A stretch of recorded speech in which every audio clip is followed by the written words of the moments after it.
The news day continues here on One News Now. I'm Riza Diaz. More than 3,300 people have been arrested for violating the election gun ban.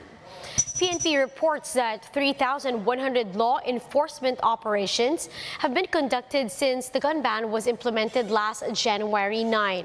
Nearly half of those arrested because of the gun ban came from Metro Manila, while the rest were from Calabarzon, Central Visayas, Central Luzon, and Western Visayas.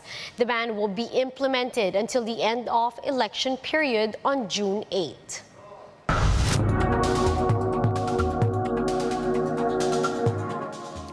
The group of 7 member states are set to donate 19 billion US dollars to aid Ukraine amid the continued invasion of Russia. German Finance Minister Christian Lindner tells us what this funding is for in this Bloomberg report. I know you've been working flat out for 3 days, but this communique, I know for you is important. What's going to be in it, particularly when it comes to Ukraine? I know you said they need cash on the short term. Yes, of course. We have to guarantee the capability of Ukraine to defend themselves. So we are here and we are fundraising to secure the liquidity of the Ukraine government. And it appears that there will be more than 18 billion we can raise to support Ukraine in this crucial historical moment. And I think it's a very good signal that the G7 nations are standing shoulder to shoulder to Ukraine, because they are not only defending themselves, they are defending our values. And of course, Germany has said that, and you yourself, you've spoken that this country is going to need a Marshall Plan, a huge reconstruction. But just on the short term, you're putting forward 1 billion euros. You've said you're going to commit with that. Now you talk about a communique that says 18. Who is funding this gap in between the 1 and the 18? Is it G7? Is it also European EU money? What's the combination here?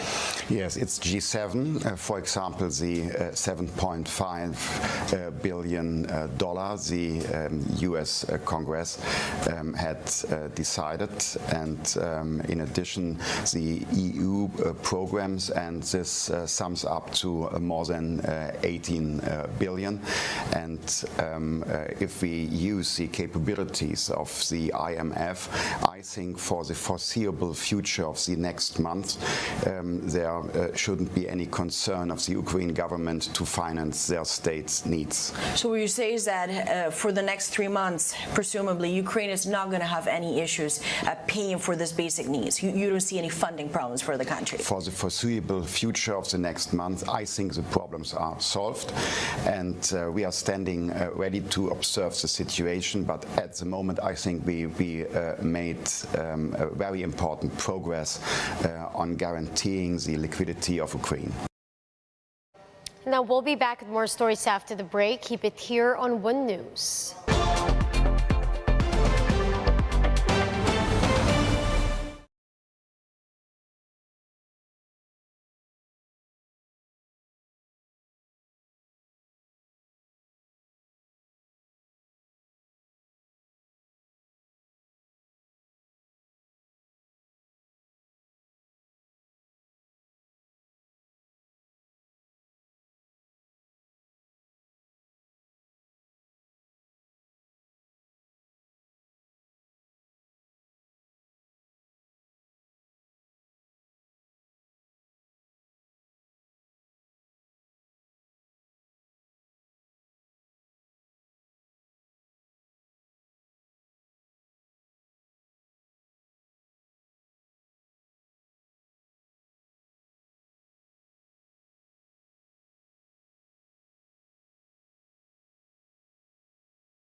You're still watching One News Now. I'm Riza Diaz. Vlogs about candidates spread like wildfire in this year's elections. Now, this has also been a source of income for many vloggers. However, one expert warns that getting information from these videos is different from traditional media. Here's the story. Cell phone, tripod, and Wi-Fi. These are the only things vlogger Beller needs for creating videos. He works as a technician but decided to start creating vlogs when President Duterte assumed office in 2016. Now, his videos focus on presumptive President Bongbong Marcos. Beller said these videos are a hit to his thousands of subscribers. He now has 51,000 YouTube subscribers and 23,000 Facebook followers. The vlogger said that he live-streamed the campaign of Marcos Jr. and now he spends most of his time in the headquarters of the presumptive president. Mas dumami pa yung subscriber ko at saka follower ko nung nag-ano ko kay BBM. Mga ilan na, sir? Baka nagdagdagan ako ng mga 15,000 sa followers ko sa Facebook. Mas malaki talaga, mas malakas yung kitaan talaga ng mga ibang kasamahan sa nagko-content na ngayon ng BBM. Businessman and vlogger Kags TV also makes content about politics. Naisip ko na meron palang platform na vlogging na magagamit, no, para mas mapadali yung pagpo-promote, no, doon sa tao na ating napili. These vloggers say they earn thousands of pesos from their videos. 3 months pa lang ako na monetize. Naipon ko kunti lang, mga $150 lang. Kumikita din ako sa YouTube. Last ko na sahod sa YouTube, mga 11,000. Kung sakaling full-time naman talaga silang nagbablog, edi yung kanilang channels po ay maganda na po yung kanilang kinatatayuan. So pwede silang magkasalary ng 20,000 pataas. UP Diliman College of Mass Communication Associate Dean Professor Rachel Can said that anyone can be a vlogger these days due to technology. But can every vlogger give out the right information to its viewers? That's the thing about the internet, is it's the user that determines what to believe and what to listen to or what to watch.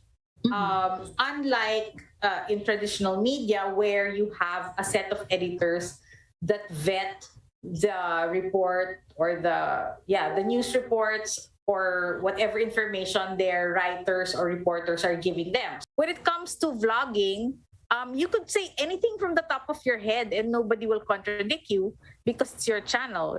Can also notes that there is a difference in the information the public gets from traditional media and vloggers. Media is ruled by a set of ethical standards. They are also required, I mean, like I was saying, no, there are 3 sets of eyes looking at a particular story. As a vlog, if you become discredited as a vlogger, all you do is reinvent yourself. Can also said that there are many vloggers nowadays due to the high income opportunity in vlogging. Vlogging is also profit-oriented. Because the thing about not trusting media is because they think that media and business yan eh. No, so why should I trust a business rather than a vlogger who's just vlogging? However, Can said that the viewers should also fact-check the information they get from these vlogs. There's an extra effort kasi for the audience, which many do not take.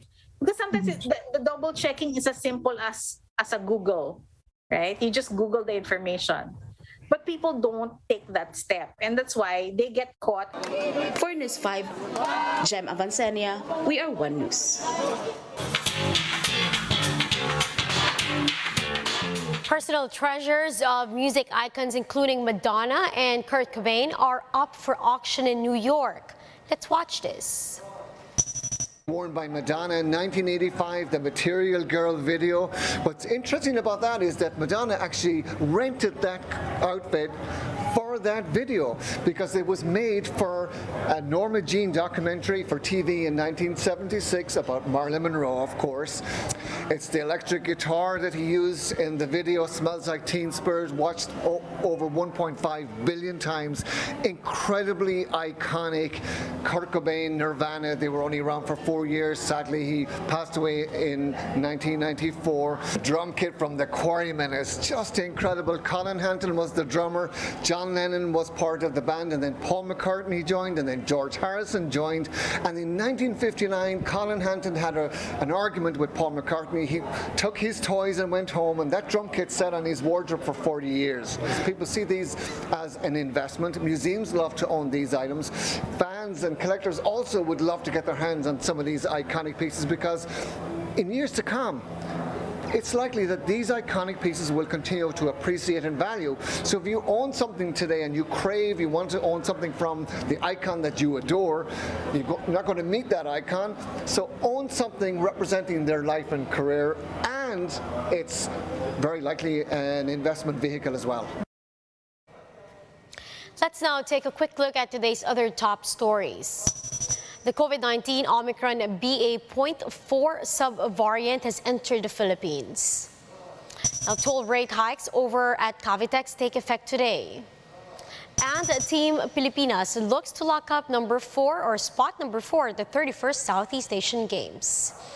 And those are the top stories of the hour. Join us later again at 12 noon as we continue to monitor the day's biggest stories. You can also catch One News on Signal Play app. Register for a free account now at www.signalplay.com and stream One News live anytime, anywhere. I'm Riza Diaz. Mask on, wash hands, and stay safe, Philippines. We are One News.